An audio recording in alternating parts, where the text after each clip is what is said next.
Hello. How's it going, everyone? Thank you for coming by once more. If you've never been here to one of my lives or one of my main channel videos, my name is Devin Zacharias. I do a lot of camera content here, featured around news and comparisons and all that stuff alike. So, as you can see, based on the description and title, today we're going to be reviewing the DJI Osmo Action 6. We finally have some footage from this release based on this camera releasing 2 days ago in China before its official public release in the Western world in 2 days from now, 1.5 days, basically. So, with that being said, let's get started. I'm going to give my thoughts throughout this introductory portion here, or basically throughout the video. But let's get started. Let's look at some of this footage now and let's see how it looks. I'm going to give my thoughts on whether or not I still am interested in buying this or not. I'm going to give you a bit of a hint that I'm not necessarily that excited anymore in terms of this release compared to before, unfortunately.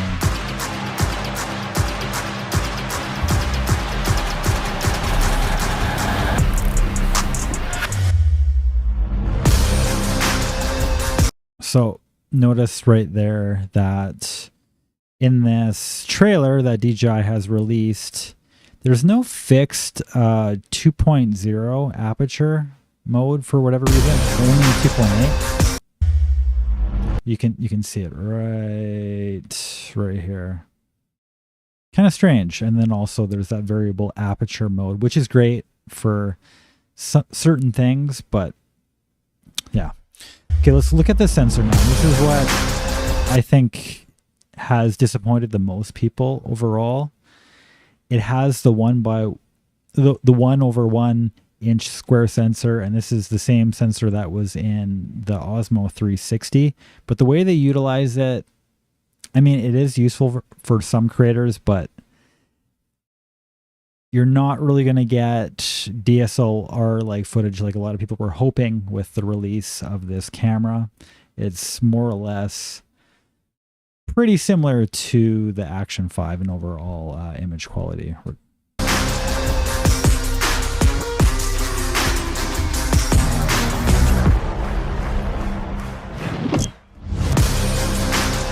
So now this lens here adds some additional things. Apparently it requires manual focusing though, so keep that in mind. Its main capability is macro. This mount, you can mount it whichever way you'd like. You don't have to mount it only in one direction anymore. For example, I have Action 3 camera here. I'm just gonna go over to my main camera. Okay, so here with this Action 3, you can mount it one way, but if you try and mount it the other way, I'm sure a lot of you know how magnets work. Can't do it. You have to mount it in one direction. This one apparently mounts whichever way you place it on, so that's pretty interesting.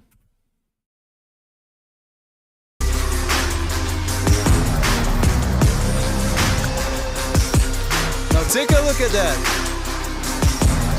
Hey guys! This has gesture control. We've been seeing that on quite a few of their releases as of recent. Most notably the Neo 2 that just released that has gesture control inside that drone, allowing you to push it further away, have it come up close when you want it to land in your hands. So yeah, they're getting pretty good with this sort of intelligence features that they're including in their cameras.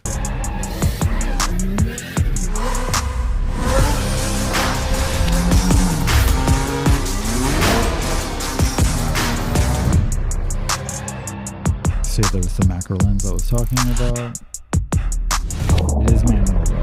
Keep that in mind. Also, you don't get the weather sealing that you'd otherwise get. Oh, sorry. Wow. Forgive me. I forgot to switch this over. Okay, let's go back. I'm so sorry about that. Okay, gesture control. Hey guys! Where did I lose you guys? Oh, it was here. Oh, now take a look at that. Hey my level's guys! good, or should I lower it a little bit?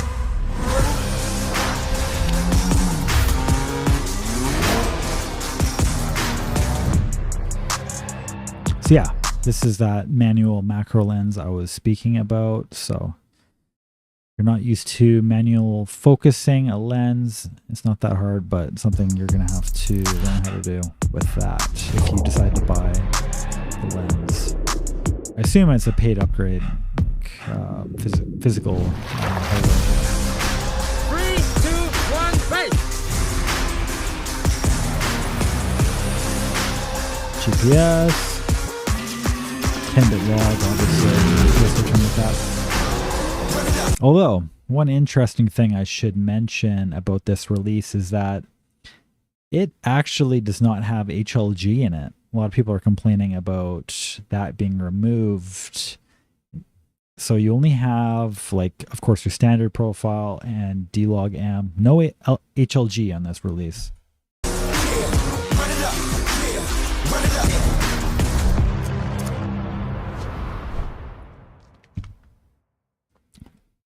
So yeah, this has a variable aperture like lens on it, and that's really one of the major features in this.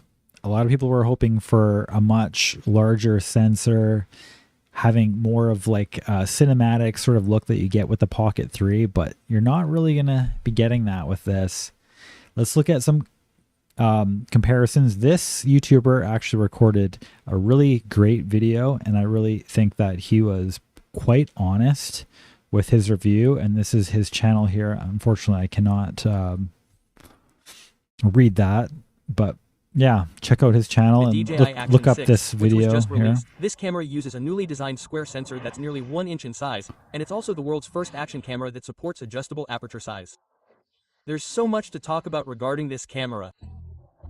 For example, how does this sensor actually let's get into some this PowerPoint of these sensor that explanations here. When looking at these three sensors side by side, we're going to see them all compared here. Now this is pretty important. You're not necessarily getting... I mean, the sensor is a little bit larger, but when shooting in like the traditional framed modes, it's not going to add that much more, but you just have more flexibility whether or not you want to shoot vertical and horizontal at the same time. Now, compared to the Pocket 3, you can really see here, based on size alone, how much larger that sensor is on the Pocket 3 camera, and that's why you're able to have such great low light content. You have pretty good depth of field, like a lot of DSLRs. I mean, I don't know if they're potentially limiting what they throw into their action cameras to not cannibalize their Pocket 3 market. It's tough to say. It's not increased due to the aspect ratio, and is even slightly smaller than the 5th generation. So apparently it's slightly even smaller than the 5th generation when you look at so if you video when it's in like the normal 16:9 orientation. That is to say, although the okay, image quality though. This is the main thing that people would potentially upgrade the camera over. Specs are one thing, but image quality is a major part about whether or not you want to buy the camera or not. First,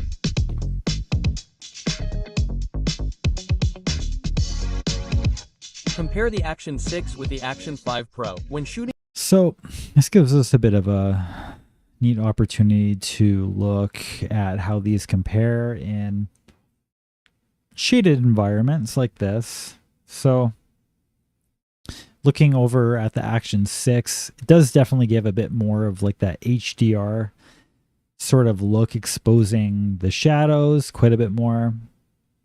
Do I like that? I'm not sure, honestly. I think it has its place to offer HDR, but I'm not sure I like this look over the Action 5 Pro in this shot in particular. In daylight and outdoor scenes with rich light and shadow details, we can see that the Action 6 can capture more details in the dark areas, and the highlights are not overexposed. When shooting the sun, this camera can also present a better looking sunburst effect. When taking selfies, and because of that variable aperture, because the variable aperture on this, you can also create sun stars by getting it to f4. So that's one thing. If you like the Action 6 sun stars, this will be able to produce it. But I hear that it's really hard to trigger the sun stars. You really have to be looking for ultra bright lights compared to a lot of lenses these days. I know Viltrox has made a few as of recent that just burst no matter what when you place it near like a bright object. This is not that, but it will have space brighter, but the background will also sunbursts. Become brighter and may even not be the best overexposed. looking. It though. seems that they have adjusted the exposure algorithm for selfies. Another difference is the skin tone rendering effect in selfies. The Action 6 looks more beautified. So this guy was saying that this ended up getting fixed, but initially with like on the very first firmware that they had, he had like this lipstick sort of beautified effect, but he's saying that that has been cleared up. So a bit rosy, especially hopefully that is actually the case, because like looking at the Action 5 Pro, that looks better in that shot. I don't feel any difference, but I did shoot a piece of footage during my testing where the Action 6 showed more detailed facial features. When shooting at night, because the Action 6 has a larger aperture and the exposure algorithm has been adjusted, the overall night scene effect is also better than the Action 5 Pro. One difference is that when shooting lights, it is less likely to produce the light spill effect that the Action 5 Pro sometimes exhibits. The night scene footage looks more layered, unlike... I really think this was a pretty good example of the sort of light spill effect that you ended up having on the Action 5 Pro compared to the 6. These highlights look much more contained. So this camera, if you're looking for one, like say you're doing like street walking videos or you want to vlog at night, there is definitely some notable improvements for night with this camera, but that's mostly where it ends, unfortunately. The flatter image of the 5th generation. The control over the I don't dark think I would areas and upgrade facial unless I was details is shooting better, at and night the quite a overall bit. image looks better. Then, regarding the microphone's sound recording effect on these two cameras, I feel that the 6th generation is better at removing ambient noise. However, this noise reduction also affects the original sound recording quality. The 5th generation feels like it reproduces the original sound more accurately. Next, let's compare the Action 6. So this guy says that this microphone sounds better on the Action 5, but I had another guy that I'm going to show you his video shortly who says that the sound was actually better on the 6. So it's really tough to say. I'm thinking about maybe buying this Action camera. I know I'm probably going to regret it, but I've been wanting something for my travels and just recording some behind the scenes content. Could be a good buy, and I feel like I have a lot of good tests I could show on this camera, so we'll have to see. The DJI Osmo Action 2 and GoPro 13. First, let's look at the video quality.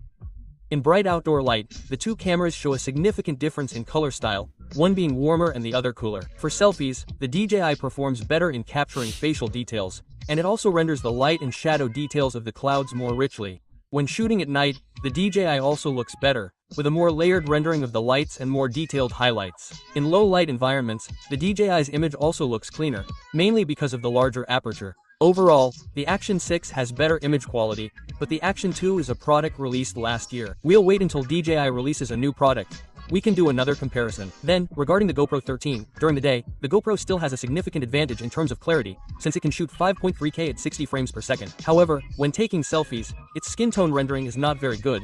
It makes people's faces look very dull. As for the night shooting performance, the difference between the GoPro and the Action becomes much larger. This is one of the best comparisons I think I saw in regards to night shooting. Just look at this Action 6 on the left compared to the Pro on the right-hand side.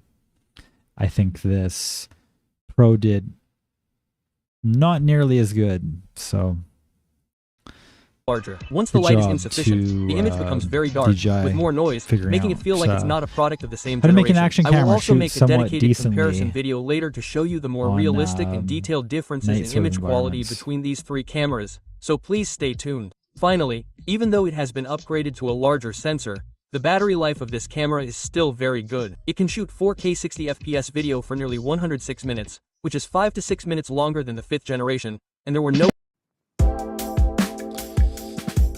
So what do you guys think about this? I know this is a bit of a different time for me to stream, unfortunately. I have a job tomorrow morning. No issues throughout the entire process. I had to come here a little bit later than usual. The lens. By But let me adjusting know, the what do you guys think about this release? I know a lot of people are excited about it, but fortunately it seems like size and cannot be this release had been maybe a little bit too overhyped considering what we ended up receiving in the end. adjusted, such as the Action 5. The aperture was f2.8, but with the Action 6, DJI introduced a groundbreaking design by incorporating the concept of a variable aperture, a first for action cameras. This camera's aperture can be adjusted from f2 to f4. When set to its widest aperture, the amount of light captured is twice that of the previous model. In the settings, we can see this new variable aperture option. We can set the aperture to automatic or change it to a specific value. After changing the aperture, we can also see the aperture slowly changing on the camera screen. So, what is the practical use of this feature for our actual shooting? The main purpose is to solve the problem of foreground blur caused by a larger aperture during selfies. We know that the size of the aperture affects the depth of field, which is the red area in the image. Objects before or after this area will be blurred. For action cameras, the aperture has very little effect on background blur. The main effect is on the foreground. We can see that as the aperture increases, the closest distance at which the camera can focus clearly actually increases. This requires us to extend our arm very far to prevent the image from being affected by foreground blur. You can see the beauty effects in that initial the initial firmware update that they released for this. You can see just like the red tint in his lips. Like I mentioned before, I believe that has been fixed now. We're gonna have to do some more investigating though on that. But so far, I'm not sure why they went with the change to the red hues and the increase in saturation for the reds. Therefore, to solve this Pretty problem, strange. DJI introduced this variable aperture. The variable aperture function automatically adjusts the aperture when taking selfies, narrowing it to reduce the impact of foreground elements on the image. When shooting subjects further away, it automatically widens the aperture to increase the amount of light entering the lens. In practical testing, we can see that when shooting with a smaller aperture, the details of the subject's face appear clearer. However, this difference in effect has a prerequisite. Your camera needs to be relatively close to the subject. If it's far away, you won't see much difference. The second function of the variable There's quite a bit of detail in that shot. Looking at the difference between those two there. I think this guy released a really good video. I really recommend you guys follow won't see his much channel. difference. The second function of If the you're variable aperture interested in products out of China. I was a little surprised to see that he was actually quite honest with his impression on this. is to give us another way to control exposure. For example, Because there's another YouTuber that released a video on this that, in my opinion, did not really release all that honest of thoughts on it. when shooting outdoors, if you want to use a specific shutter speed to achieve optimal motion blur, overexposure can easily occur. To solve this problem, you would normally have to attach an ND filter to the camera to reduce the light, but constantly attaching and removing the filter is quite troublesome. With a camera like the 6th generation with a variable aperture, you can try adjusting the aperture to reduce the amount of light entering the camera. Although the adjustable range isn't very large, it's at least effective. Yeah, so in regards to not needing ND filters, if that's like the kind of look you're going for, you want like natural motion blur. F4, it's still quite low, so unless you're able to get it to like F8, F12, you're not going to notice that much of a difference. On sunny days, you're still going to have quite blown out images. Unless you're pushing it to like 60 frames and you're doing like 120 shutter speed. Yeah, expect that. It's not going to make a huge difference, but it will help a little bit. Finally, when we adjust the aperture to a smaller setting, when shooting lights or point light sources, These are the a pleasing sensors I was starburst talking effect about will appear. earlier. I don't know if everyone likes this effect, but in actual use, I found it quite difficult to trigger this effect. You need to deliberately shoot very bright light sources. Nevertheless, I think the fact that a variable aperture can be used on an action camera is very commendable, and I think it's more innovative than simply improving the shooting lines and parameters. So,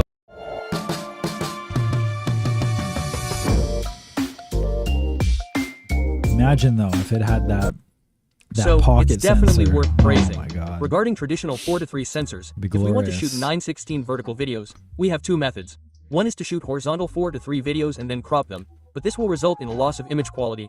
The other is to rotate the camera to shoot, but if you want to shoot both horizontal and vertical videos, switching camera positions back and forth is quite troublesome. Rest assured, the sensor perfectly solves this problem. We can obtain the desired horizontal or vertical video by rotating the sensor horizontally or vertically while keeping the camera position unchanged. It also automatically sets whether to shoot horizontal or vertical video based on the camera's orientation. But that's not all. The truly interesting feature is its free cropping function. After selecting it, the shooting screen will become square.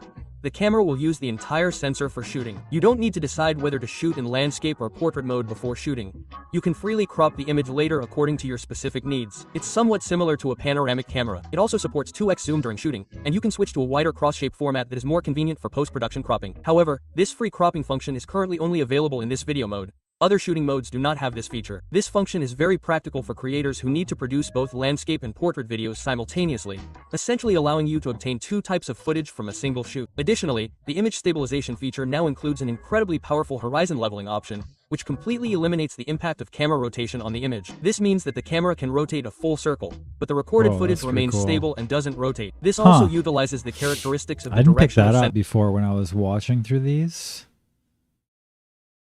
So that is pretty neat. Cause like I noticed with this Action 3 that like when you're tilting it, you can only tilt it so much before the footage goes all janky. Like you can probably get to like maybe here. If you go like to that part, then yeah, I forget exactly what happens. I'm gonna have to look at that. But yeah, this is pretty innovative. The way that they're utilizing the sensor with that. Let's see. Horizon balancing. Okay, that mode is on. No SD card. Great. Well. However, shooting in this mode puts a significant strain on the camera, and it will shut down due to overheating after only about 20 minutes of recording. Therefore, it's not suitable for long-duration video recording. The Action 6. So that was the square sensor mode causes the overheating. I wonder what sort of environments that was tested in. 20 minutes of recording. Very Therefore, interesting. it's And that's only at 4K too. A lot of people were hoping that this received an ability to shoot 8K. And I believe that was what I had originally posted in the lead ups to this based on information I had. So I apologize that was not the case. Suitable for long duration video recording. The Action 6 still retains the dual front and rear screen design, but to accommodate the larger sensor and lens, the entire body is larger and thicker. It has become a bit heavier. You can also see this not so because of this, you will not be able to use the same cages between the two cameras. Pleasing bulge on the side of the camera body. Sorry, between the Action 5 and this. Because the mold has been changed, the cage for the 5th generation camera cannot be used on the 6th generation. The camera as a whole looks very understated. Only the video recording button is red. Compared to the previous generation, it's very different. The color temperature sensor is no longer hidden inside the logo, but is directly exposed, looking very rough. The speaker has been moved to the bottom of the camera, and the original position is now occupied by the microphone. In addition, what are your thoughts on this Action 6 release? Because it's being labeled an Action 6, do you think we're going to receive a Pro within the next half year or so? There are two other significant design changes in this camera. First, there's an upgrade that I really like. The USB-C interface finally supports bidirectional installation, meaning you can plug it in either way without any problems. That's what I was mentioning before. The bi-directional installation is pretty cool. For example, I often mount this camera. I wouldn't buy on the camera just for that, shooting, but if I want to take a selfie, I can now just pinch and pull it like this to switch to selfie mode, which is very convenient. From the appearance, the 6th generation interface is wider, and DJI has also upgraded the relevant accessories for this new interface. Don't worry, the magnetic accessories you bought for the 5th generation can still be used on the 6th generation, but they are not the original accessories for the 6th generation. The accessories are so different in terms of design and stitching that the accessories for the 6th generation cannot be used on the 5th generation camera. So yeah, you can't bring the accessories from the 6 to the 5, but you can bring them from the 5 to the 6. Nobody would do that anyway. A raised button similar. I'm a little surprised how often you can typically use DJI products between their models compared to a lot of other companies. Like I'm sure most Insta360, I think that's one of the major issues people have with them, is that you just can't use their accessories from one camera to another.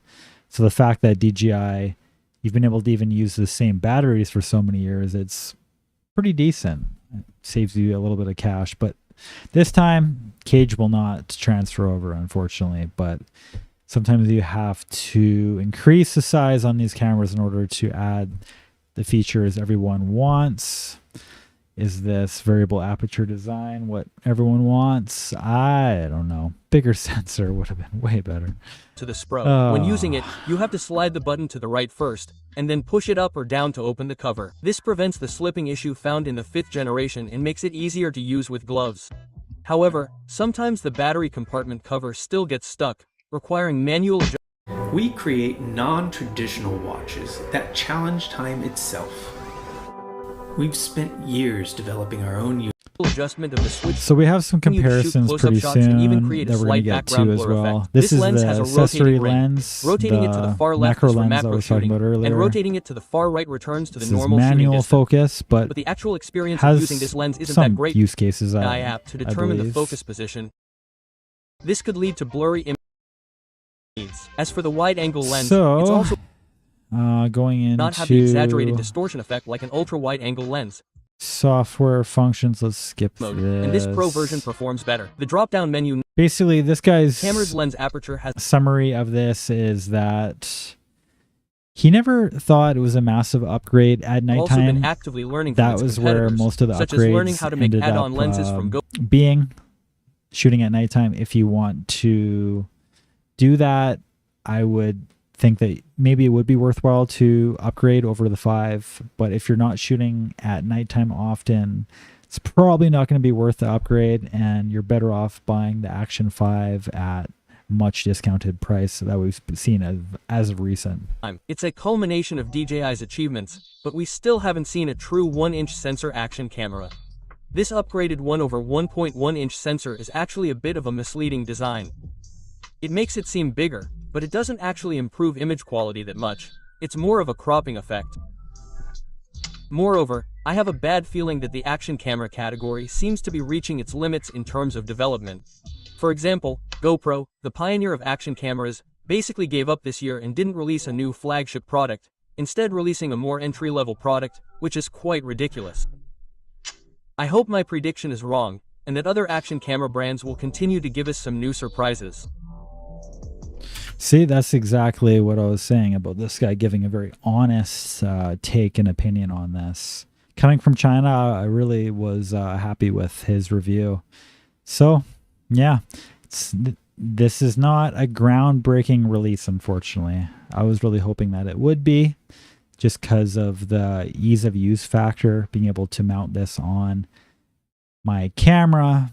But it doesn't seem like that, unfortunately. Let's now go to this guy's video here where he compares some of these cameras with one another. We have the Action 6, we have the Action... We have the Action 5, Action 6, and then also the Nano and Pocket 3. Pro. We have the DJI Osmo Nano, and we have one of the most famous ones, the Pocket -2. So looking at the image here, some of you will notice this, and then other people maybe not as much if you're not really that versed on like full frame cameras or whatnot. But Pocket 3 on this left hand side has much more depth of field, has almost like a 3D sort of effect, where everyone else, all of these other cameras, looks much more flat in texture. Like depth of field is like almost next to nothing, so everything looks like compressed compared to the Pocket 3 image. So if you're wanting the cinematic footage, you can see right here that the Pocket 3 is definitely the way to go in that aspect. Comparing the 5 to the 6, I don't really see all that much of a difference really between the two. Maybe the 6 a little sharper. That HDR effect that we saw earlier, his face is maybe a little bit better exposed. The Nano, you're definitely taking some loss in quality over these two. I think that the Nano is definitely not on the same league as the 5 Pro, like a lot of people have said, but the size and portability factor of that camera is definitely why you buy it. All right, this is when the Action 6 is at f2.8 locked. How do these look side by side by side? I actually don't even know which one's gonna look best, or even which one's gonna sound best. This is the Action 6 with the built-in microphone. If I'm gonna be honest, I think this one has one of the best microphones I've ever heard in an action camera. Definitely better than the Action 5 Pro when I tested it yesterday. So how does it look? How does it feel? I do like. I should mention that this creator is Chris V. Go check out his videos. He's been releasing a video basically every day of these DJI Action 6 cameras. So he's in China as well, so he has early access to this.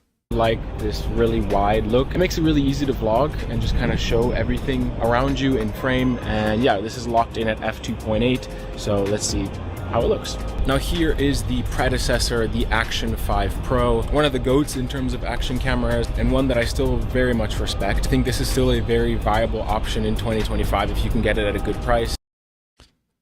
These are some side-by-sides. Ridiculous amount of value for the prices now, since they're going down, and you guys have to let me know which one you think looks better. I looked at the footage and definitely the Action 6 is better in low light, but a lot of people were hoping for a bit more depth of field, and that really doesn't seem to be the case. But the Action 6 is definitely a lot cleaner. This is where that large aperture and that bigger sensor play in.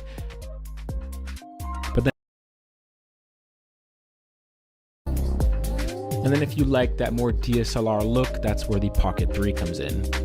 Yeah, the Pocket 3 footage looks incredible in comparison in my first impressions to video. Action, in my opinion. Just look at that. And then if you like that more DSLR look, that's where the Pocket 3 comes in. In my first impressions video with the Action 6, this guy actually called me a dumbass because I was holding the mic in the last video. People asked me if this... So let's just talk about what do I think about this release, all in all. Well, it's definitely a common trend with electronics these days. You get a lot of buzzwords with a release. And there can be a lot of hype that's associated with a release because of this. And I know a lot of people were excited for this. I was as well. I mean, I was really planning to buy this Action 6 when I heard that it had a variable aperture, a sensor potentially as large as the Pocket 3. That had me really interested. I really wanted something I could mount on top of my camera in the hot shoe so I could just do some behind the scenes content. I had the Osmo 360. I didn't really like the workflow of using that and the way that the Osmo 360 worked. You had to kind of frame all the shots in their studio and then bring it over to DaVinci Resolve, suffering a pretty big loss in quality, something that I believe Insta360 never really suffered from, because I think you could export your clips in like full resolution compared to DJI degrading the footage. So because of that, I ended up selling my Osmo 360, and I'm at a point right now where I'm not sure if I want to even buy an action camera right now, or like I've considered the Nano, but the problem with the Nano is it's significantly worse than like my iPhone in terms of like overall image quality. Like this is the 15 Pro Max. So you're taking a hit there. The Action 5 probably is the best option in regards to overall pricing. I think you can pay, oh, I mean, I know for sure right now you can pay around 50, 60 bucks less for the Action 5 over the the Nano? Yeah, Nano. So that is, I think, in my eyes, the best deal. But do I want to rock the Action 5, considering I was really hoping that this would have brought a significant change in quality over the Action 5 that wasn't really that exciting to me not that long ago. So I don't know. Really curious what you guys think. Am I just being too pessimistic about this release, or are a lot of you maybe not as excited anymore about this like myself? Tough to say. I was really hoping this would fit a little bit better within my my needs and desires. GoPro never released a camera this year, like a premium one. What they released was like more of a budget option and a 360 camera, which that one seemed all right, but this is a bit of a different market, right? And you also have Insta360 with their Ace Pros, and it seems like they've been adding quite a few accessories and whatnot to that camera, trying to sell it as like a photography camera. Personally, I don't really buy it. I think action cameras can be nice if you want like that extra wide angle view. Like say you're packing around a bag with like a 24mm to 120mm full frame and you want something wide, that's a pretty good option, I suppose. But photography on action cameras is going to be only for a select people, I believe. People that are serious about photography like myself would probably never make that switch. So, yeah, I don't know. I don't know where else to go with this other than the fact that I'm not as excited about this as I used to be.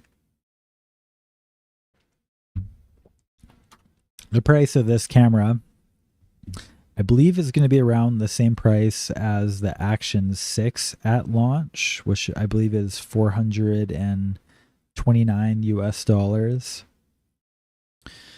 And now I'm seeing, I think, the Action 5 being sold for around $300, so you can save about $130, and then Black Friday might introduce some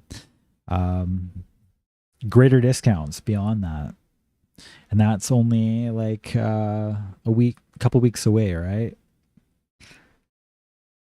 If I were to suggest what to do if you want an action camera, I think I would tell you to go with that Action 5 if you don't already have it over this. You're gonna get an increase in quality, but it's mostly for nighttime shooting. This is no replacement for a Pocket 3 in my opinion, unless you want something smaller. And that's just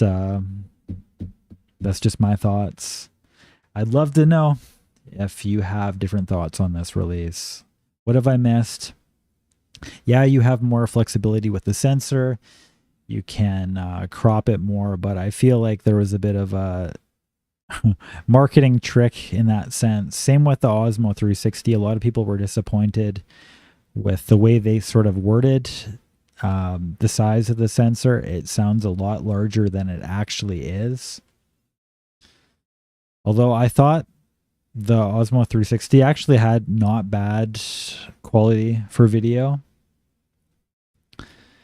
So yeah, this will provide a bit of an upgrade, but it's mostly just to give more people flexibility, the open gate like footage, but it's not open gate. because open gate, you can typically you have that square image that you're left with. So whether or not they bring a firmware update where you can use the entire sensor is beyond me. I would like to see that, however, because the way that they're currently sharing this footage, it has like the two black bars on the side.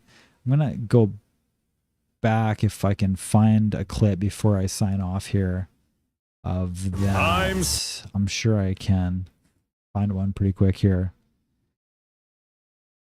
If they did release the open gate of the full sensor, I think people would post in that format quite often. I just don't understand why chop off so this one by one mode. Okay, here we go.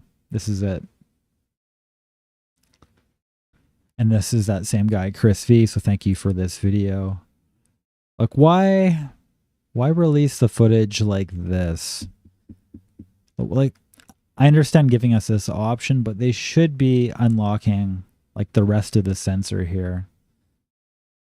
Potentially, it is because of the overheating warnings that we saw earlier in the video. If you want to go over to that Chinese YouTuber's content near the very end of the video, he mentioned that. So I did play that in the stream just a little bit ago. He said that I believe you get around 20 minutes of footage with this square sensor mode. So potentially, if they had unlocked the entire sensor, it may have caused overheating at like 10 minutes or maybe even less than that. So they just totally crossed it out. So then if that was the case, we may not see the full sensor ever be introduced, which, yeah, it's a shame. Okay, well, that's about it, guys. I was really hoping that this would be a good release where I could buy it and make some videos on it, because there's obvious interest in this camera. I posted something on TikTok recently and ended up getting lots of views. People are really interested in this product, but it didn't really live up to the hype, guys. Anyways, I'm working on some video. Well, I'm working on a video right now in regards to the Nikon ZR and why I'm not necessarily interested in the release as a Nikon Z6III user. I've posted quite a few videos on my main channel as of recent. Go check those out. Those videos are just at an absolute standstill in regards to views. So any support with that would really help. I hope you enjoy this stream.